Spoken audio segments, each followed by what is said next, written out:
Just think back for a minute to back when you were 15 and it was the middle of the summer holidays.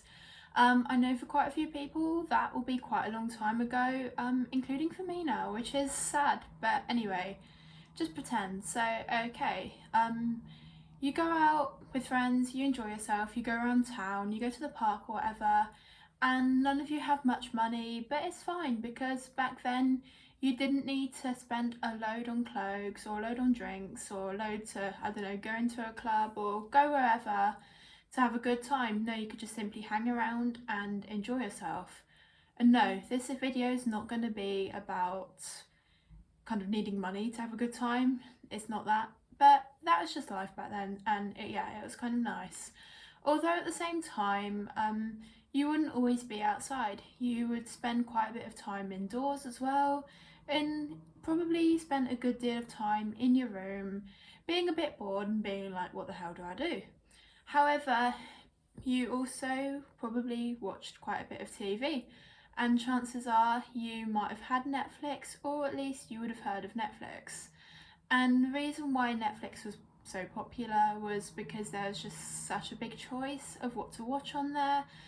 Plus, I mean, if you had family who had Netflix, you could just steal their password. If you had a friend who had Netflix, you could steal their password. So in a way, it was kind of accessible to a lot of people, including people who didn't actually ever pay a penny. That included me, by the way. I still have Netflix. Yep, my family's got it. They don't use it. So guess who gets to make the most of it? That's really bad. I'm 19. I should grow out of that. But hey, who cares? No one's judging. Anyway, you would have wanted to find a few TV series to binge, and chances are there are quite a few options that you had. You'd probably heard of quite a few from friends, as well as just generally online. And regardless of whether you're an avid like Netflix watcher or whether you're someone who just occasionally watched it, you would have heard of TV show Skins. You'd have probably heard people go on about how good it is and how engaging it is, and just about like all the characters, probably people like glorifying them and whatever. So one day you finally decided to watch Skins, and then as you watched it, you ended up realising basically why everybody seemed to love Skins. It was just so interesting. There was always so much stuff happening, and if you were being honest with yourself, it kind of made you a bit excited for college or for sixth form because all the characters would just be having so much fun, and then you'd see their lives and be like, oh my goodness, I really hope that this will be me in a couple of years' time. Although at the same time you might not have like realised this then, but there was something deeper about Skins that also made you really love it. And part of that can be attributed to the way that a lot of the characters were obviously going through stuff, and because of that, you kind of related to them. Although there was one character who particularly stuck out, being Effy from Skins. Now, you always thought that Effy was cool. You wished that you lived her life, and in some weird way, you kind of strangely related to her, even though it was clear that she was struggling a lot, like throughout the show. Basically, admit it to yourself, you did want to become like her. Although, in a few years' time, when you come to find yourself like reflecting back on Skins, you think of Effy and you're like, oh my goodness, I really did not like her, or I really don't like her as a character now. Partly because of how she used people, how she just didn't seem to care, how she hurt people, which is understandable. However, there were some traits of Effy which just seemed to be positive. But at the same time, it's hard to sort of see that sometimes. But can you really like or dislike a character who is so troubled, yet so unrealistic? Hello and welcome to Personally Political. Now I'm going to be focusing this video around Effy. Now if you've watched Skins, you'll know what I'm on about. If not, she was like one of the very main characters on Skins. She lasted throughout 4 seasons, being Tony's younger sister, which got her basically on the 1st and 2nd season, and then she was like the main character throughout the 3rd and 4th season. Now I'm going to talk about why so many people like looked up to Effy, and then I'll talk about why people found her relatable, and then about whether she should be seen as good or bad. But then after that, I'll talk about the glamorization of mental illness generally, and like the implications that has on people's mental health and people's kind of perceptions of it, I guess. One more thing, just as a side note, I know like on my last video I was going to be like, right, I'm going to be back with a shitty wallpaper. Nope, I am back in Bournemouth for like probably living in Bournemouth for like the last time ever in my life. So sad. It's fine, but basically, yeah, I quit my job a little bit earlier than I thought. I mean, I'm kind of glad I did because the weather now is just terrible, and I just want some time in Bournemouth to like, we'll get this stuff done, get my shit together, see friends, I don't know, do some baking or some shit, yeah, before I go back to Swansea, and then I have like 2 weeks of like actually not having to do anything productive, so it's all a bit up in the air. But anyways, hope you enjoy this video. Should we love her or loathe her? Okay, so there's quite a few reasons as to why former fans of Skins end up really disliking Effy. Now, one of the reasons is that she treats people who are like close to her pretty badly, or at least she's seen to.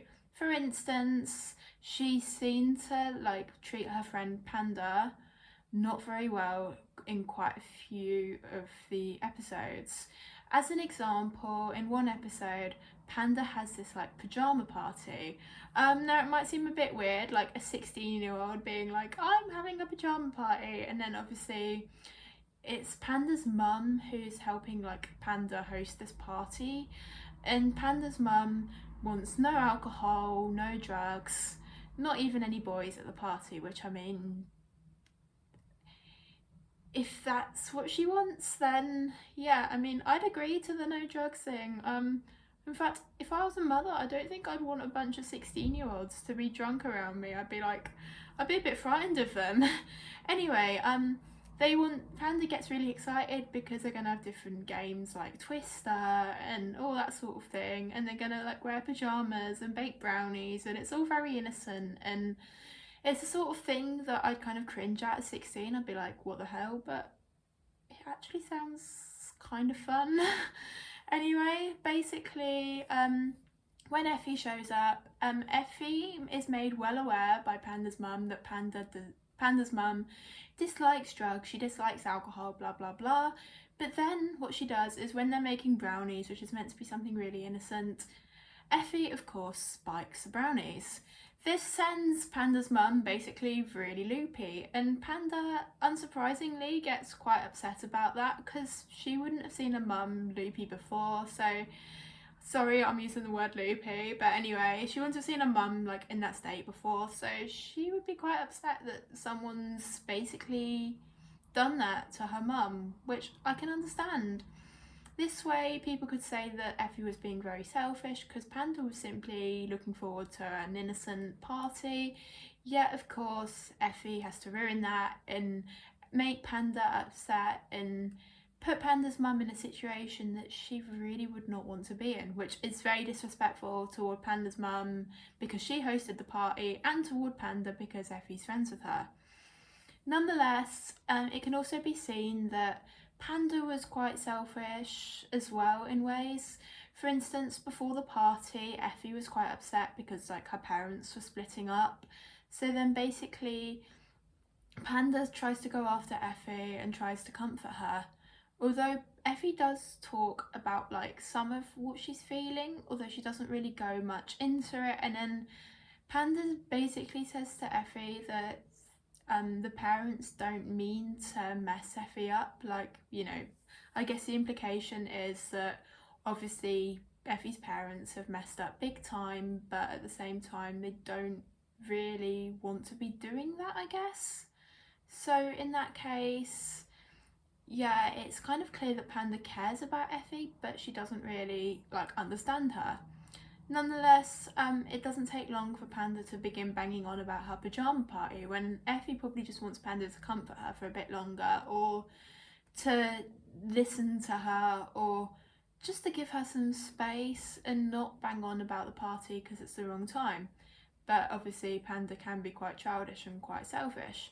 I'd say the situation in regarding how Effy treats Panda and how Panda treats Effy is not really either of their fault, because obviously when you're young and you're trying to understand someone who's going through something you're not necessarily going through, it can be quite hard to understand it, especially when the person going through the thing is probably not very understanding of it themselves. However, there's also areas in Skins where Effy's seen to like not care much about people and to treat them badly. For instance, the whole thing with Freddie and Cook, Effy basically sleeps with Cook instead of going to Freddie. Freddie's the one who Effy actually likes. Cook, I don't think Effy actually has a stronger feelings for him. This way it's hurting Freddie, because obviously Freddie's seeing Effy going off with Cook, which would upset him because he wants Effy, and then it's upsetting for Cook as well because obviously, you know, Cook's not really the one that Effy wants yet. By her sort of, you know, doing stuff with him, it will kind of, you know, mean he would catch more feelings. So it's just unfair on them both. But it actually hurts Effy as well because she's sort of avoiding her, you know, true feelings. So in a way it's like her feelings are just like too much, so she just has to sort of spit it out somewhere. Although throughout Skins we can see as well how Effy did care deeply about other people, and I think that's something which is often overlooked by people who dislike Effy. For instance, after Tony had his accident, basically Effy sort of takes care of him quite a bit, not just sort of physically but emotionally. It also becomes clear later on that this was something that really did traumatise Effy. And then another thing that we see is in the first season Effy goes out with a friend to some party or something, and basically they're on the bus together and there's this weird old man and he's basically eyeing up her friend. Considering that they were both 14, that's like really gross, but it sadly happens.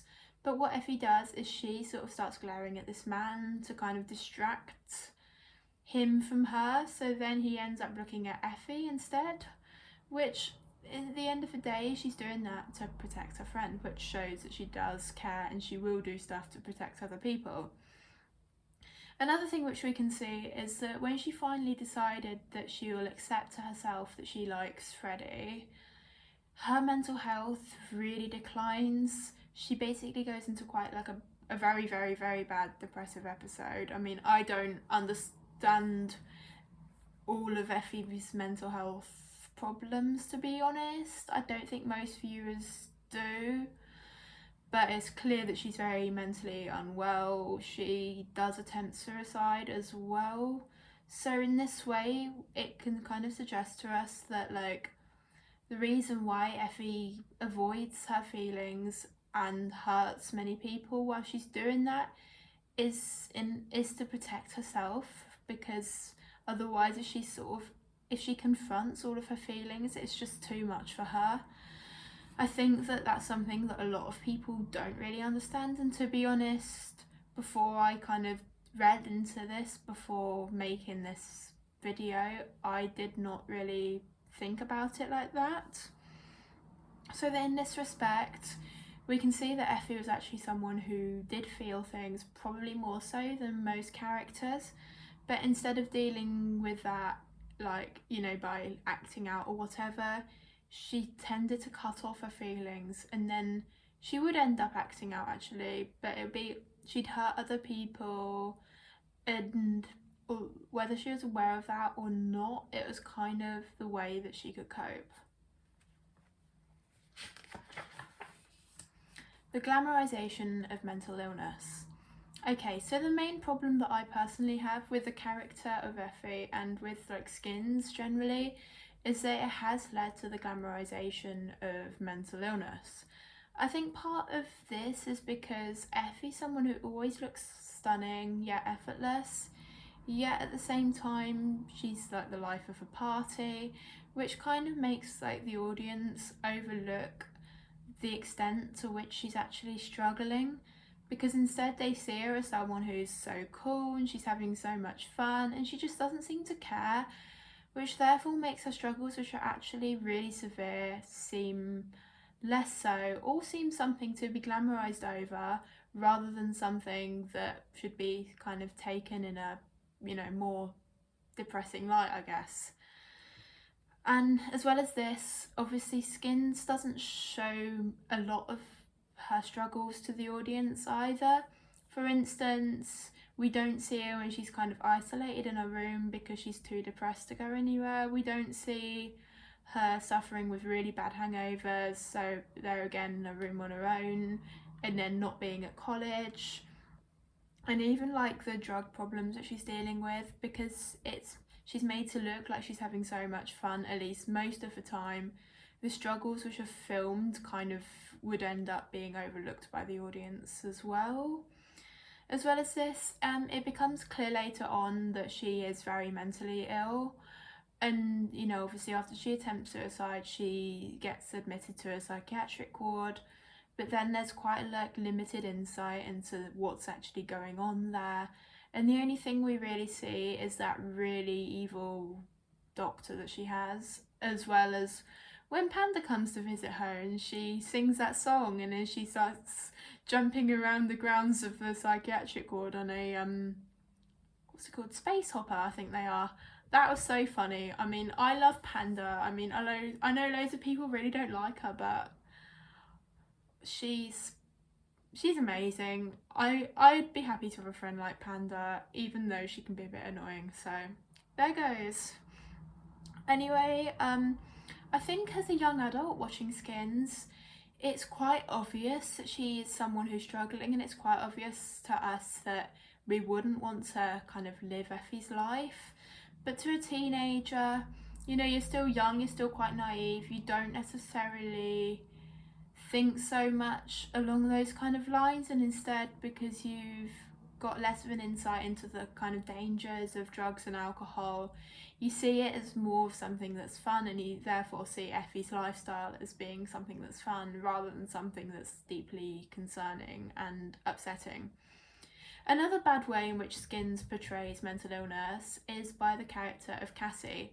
Now, Cassie's someone who struggles with an eating disorder.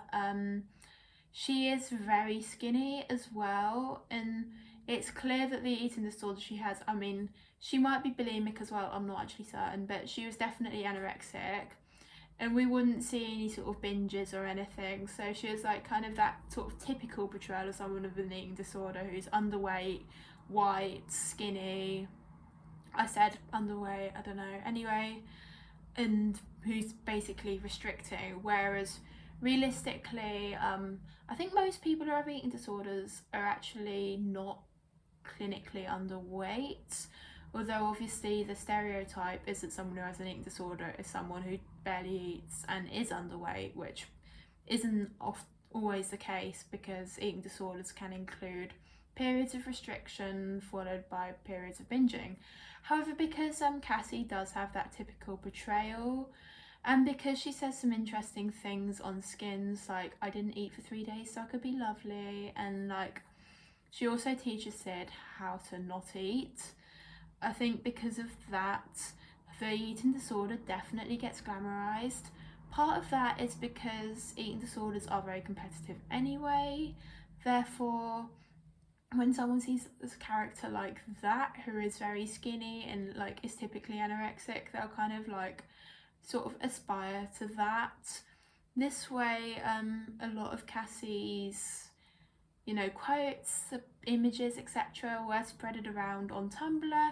I think even now there's TikTok edits that exist of Cassie. I mean, there's bound to be. And as well as this, a lot of Cassie ended up circulating around pro-ana websites. Now, you could argue that Skins, after all, is an entertainment show. It's not a documentary about mental health. If you want to learn more about mental illness, I need to stop using mental health and mental illness interchangeably. I mean, I do know they mean different things, but I need to get out of that habit anyway. But anyway, if you want to learn more about mental illness, There's different documentaries you can watch, there's different books you can read, there's different websites you can go on. Therefore, if you're watching a TV show, then surely they're allowed to have a bit of artistic license. Now, I'd say that's true, although basically, I think that a TV show could still portray mentally ill characters as being more realistic, especially when it's aimed at, teenagers, because in this respect, it could just give people the wrong idea, and obviously younger people are going to be more sort of gullible than older people. And I think that like a TV show that does portray more realistic mentally ill characters could still be just as entertaining and fun to watch as one like Skins. Another problem that I have, which I think is a problem just generally on TV, is that Effy and Cassie really are typical portrayals of people who are mentally ill, being white, female, conventionally attractive, and that may just feed into the idea that those are the sort of people who do get mentally ill, meaning that other people who are mentally ill may feel that their struggles are less valid because they don't see themselves as being the sort of people who would get mentally ill, which is rubbish because anybody can be affected by mental illness. It's not sort of exclusive to white, skinny women or girls. Another problem that I have with it all is that Effy is portrayed as a troubled female who needs fixing. This is kind of seen with her relationship with Freddie. Freddie's always trying to go out for her. He's like, oh, I'm going to take care of you now and all this stuff. And I don't think that idea is a healthy idea to sort of feed into young people's minds. This is because, a lot of people struggle with mental health, but I don't think that having someone who's going to fix you, like in a relationship, is necessarily a healthy way to kind of get over that. I think that's because, for a start, you need other people to talk to apart from like the person you're going to be in a relationship with. And as well as that, if you're in a relationship with someone who's very troubled, or if you're the very troubled person in like a relationship, it's going to mess up like the power dynamic. And also it's not going to be good for the person who's trying to fix the other person, because often, when the other person needs professional help and stuff, then it's going to be very bad for the mental health of a person trying to fix them, because it's going to be a lot for them to deal with. And often it's stuff that they can't deal with, like, a lot of mental illness does require professional help. Also, with it being like the woman who's like the weak one, or not the weak one, but the one who needs fixing, it does kind of imply that women are weaker than men, because it is quite sort of stereotypical for the woman to be the one sort of comforted and taken care of by the man, rather than it being the other way around. I think this is deeply sexist because it does basically imply women are weaker. I don't think women are weaker. I think that it's equal, really. I just think that's just sort of general gender stereotypes. But if you have a different opinion, then please say. But I'd like to think you'd use a term different to weak if you were to disagree with me. But anyways, I think it's also strange how women are told that they should not be the ones sort of fixing men, yet it's kind of glamorized when a man sort of fixes a woman. It's not healthy. I don't know why I'm going on about this. It's not even like I've been in a proper relationship, but hey. Another thing I think is interesting is that I don't think Skins purposely necessarily fed into the glamorization of mental illness itself, but I think because of the way Skins was written, plus because of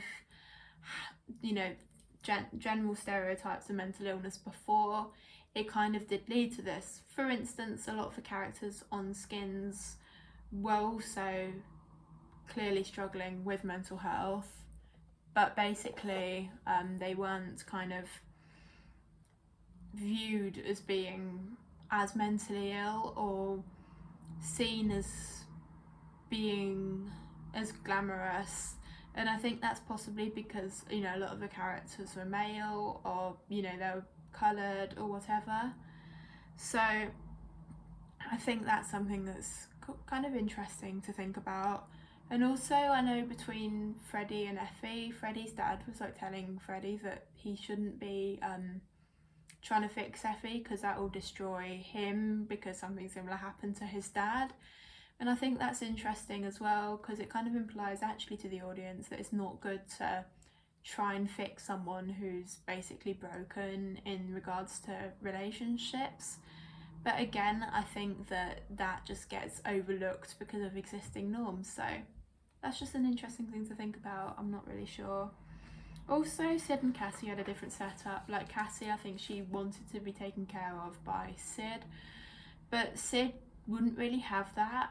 Partly, I think, because he was going through a lot of shit himself, which meant that he couldn't take care of Cassie as well. I think he did the right thing there, to be honest. I know a lot of people say Sid was shitty for not really looking out for Cassie as much as he could have, but then, you know, when you're a 16, 17, 18-year-old guy and your dad's died and everything, how the hell are you meant to take care of someone, even if they're a pretty white female who's got an eating disorder? I mean, no.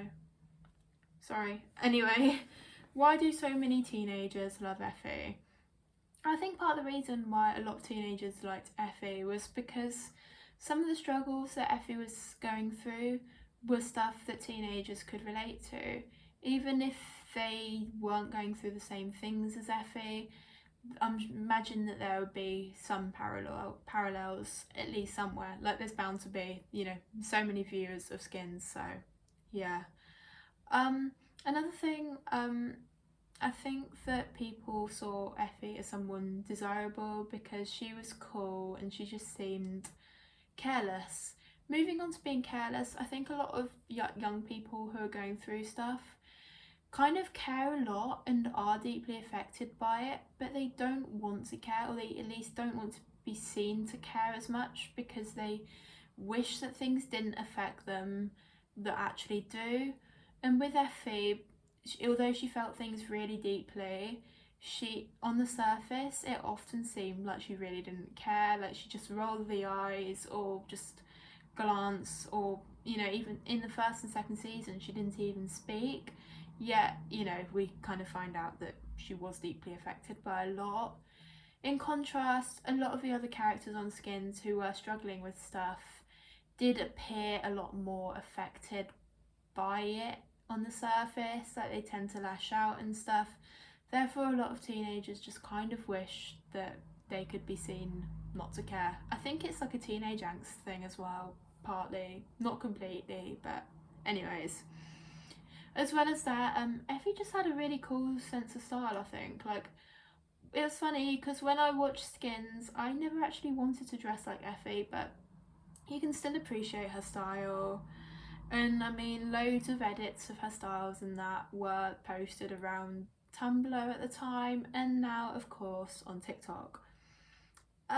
Another reason why people could relate to Effy and probably liked her more because of it was because basically a lot of teenagers who are sort of presented as being off the rails on TV are basically very sort of wealthy upper class teenagers, whereas Effy came from a middle class background, and obviously a lot more teenagers are middle class compared to upper class, so then, you know, they can relate to her background, and even working class teenagers are more likely to relate to someone of a middle class background compared to someone of an upper class background. I mean, an upper class background for the majority of people is just, you know, miles and miles away from what they are like used to.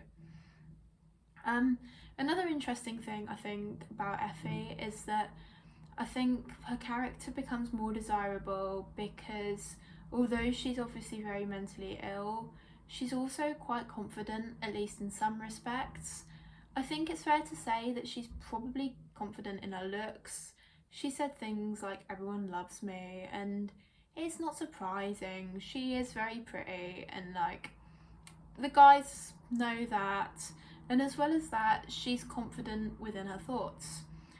Even in the first 2 seasons, she'd often say things which would come as a shock to the older characters, which kind of suggests that she was very kind of emotionally advanced for her age.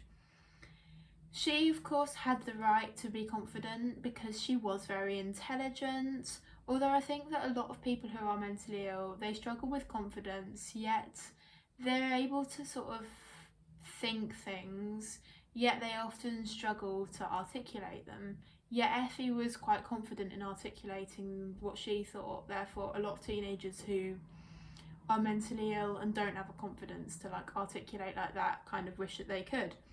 And because they could relate to Effie because she's mentally ill, it's like, yeah, I kind of want to be more like Effie because she's got the confidence. As well as this, I think reasons why Effie was more confident was because her parents did give her a lot of attention. Like, that was quite clear. I'm just going to pause this video a second, sorry.